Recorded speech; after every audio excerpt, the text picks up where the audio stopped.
नमः प्यारे बच्चों, कैसे हैं आप सभी। मैं हूँ रीना गुजर और आज हम कक्षा 5 की हिंदी की पाठ्य पुस्तक से अध्याय 3 पढ़ेंगे, जिसका नाम है गौ रक्षक लोक देवता, यानी गायों की रक्षा करने वाले लोक देवता। सुबह सुबह मेरी नींद खुली ही थी कि पिताजी की आवाज़ आई, मीरा उठो, जल्दी करो, देखो बाड़े में गाय खड़ी है, उसे चारा पानी दे दो। पिताजी की बात सुनकर मैं उठी और माँ के साथ अपनी गाय कजरी को चारा पानी देने चली गई। गोरी बछिया की रस्सी खोलकर हमने गाय का दूध दूहना शुरू किया। दूध दूहने के बाद हम घर लौट आए। आज घर में खीर बनेगी। माँ ने खीर बनाने की तैयारी कर दी। चूल्हे पर दूध गर्म होने को रखा। शक्कर, चावल और सूखे मेवे तैयार थे। मैं खीर खाने के लिए बहुत उत्साहित थी। तभी पिताजी बोले, पहले तेजाजी के थान पर भोग लगाएंगे, फिर खीर खाएंगे। मैं पिताजी के साथ खीर लेकर थान जा रही थी। रास्ते में मैंने पूछा, पिताजी, हम तेजाजी के थान पर खीर का भोग क्यों लगाते हैं। पिताजी ने समझाया, तेजाजी गायों के रक्षक लोक देवता के रूप में पूजे जाते हैं। उन्होंने गायों की रक्षा के लिए अपना बलिदान दिया था। मेरी जिज्ञासा बढ़ी तो पिताजी ने आगे बताया, तेजाजी का जन्म राजस्थान के नागौर जिले के खरनाल गांव में हुआ।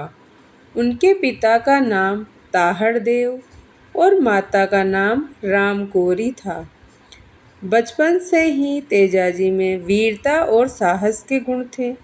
उन्होंने अपना जीवन गायों की रक्षा के लिए समर्पित कर दिया। एक बार जब लुटेरे गांव की गायों को लेकर जा रहे थे, तब तेजाजी ने उनका सामना किया और गायों को लुटेरों से बचाया। इसलिए उन्हें गौरक्षक देवता माना जाता है और भाद्रपद शुक्ल दशमी को तेजाजी के रूप में मनाया जाता है। थान पर पुजारी जी ने खीर का भोग लगाया और हमारा हालचाल पूछा। मैंने पूछा, काका, हम लोग देवताओं को भोग क्यों लगाते हैं।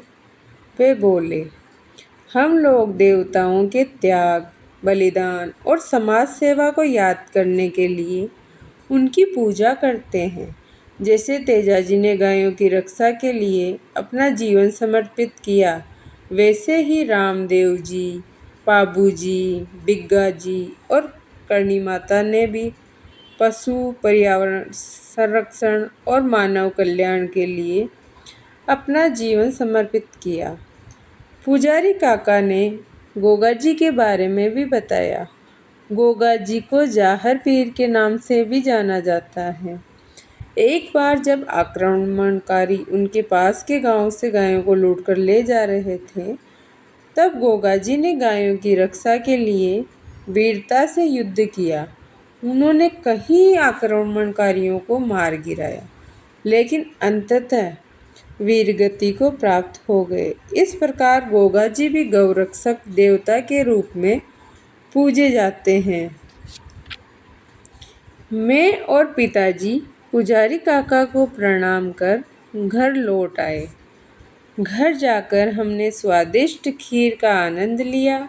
खीर खाकर मुझे बहुत ताजगी महसूस हुई। मैंने माँ को पुजारी काका से हुई बातचीत के बारे में बताया।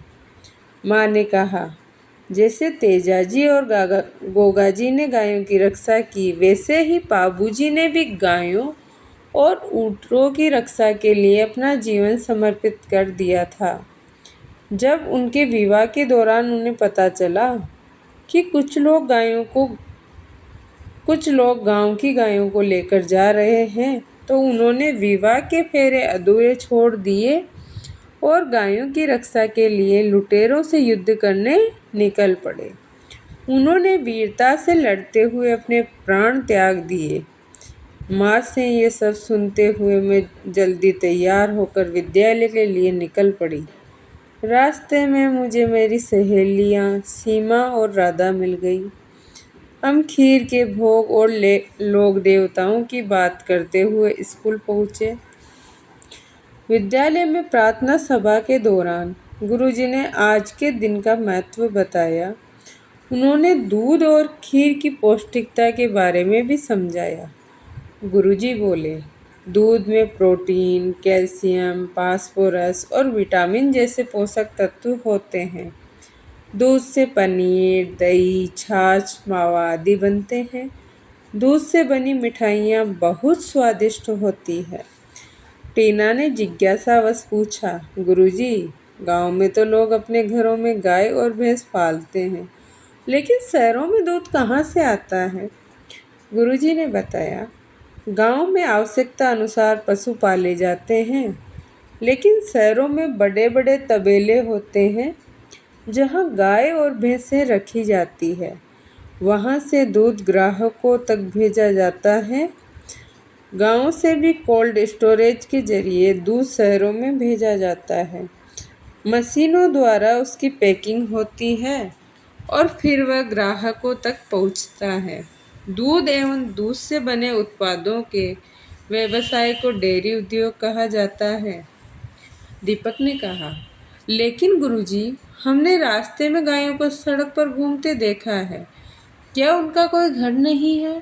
गुरुजी ने बताया, लोग गाय पालते हैं और उनकी देखभाल भी करते हैं, लेकिन कुछ लोग गाय पालते हैं, उनका दूध दूहते हैं और जब गाय दूध देना बंद कर देती है तो उन्हें घर के बाहर खुला छोड़ देते हैं, जिससे गाय सड़क पर भूखी घूमती हुई कचरा, प्लास्टिक आदि खा लेती है और बीमार पड़ जाती है। इस कारण गाय मर भी जाती है। आजकल पशुओं के लिए अस्पताल भी बनाए गए हैं जहां बीमार पशुओं का इलाज किया जाता है। गुरुजी ने हमें प्रेरित किया कि हम अपने आसपास रहने वाले पशुओं के प्रति संवेदनशील होना चाहिए, क्योंकि ये हमारे जीवन में बहुत महत्वपूर्ण स्थान रखते हैं। गुरुजी की बात सुनकर सभी बच्चे खुश हो गए। तो बच्चों, ये था हमारा अध्याय 3 गौरक्षक लोक देवता, जो कि समाप्त हुआ। धन्यवाद।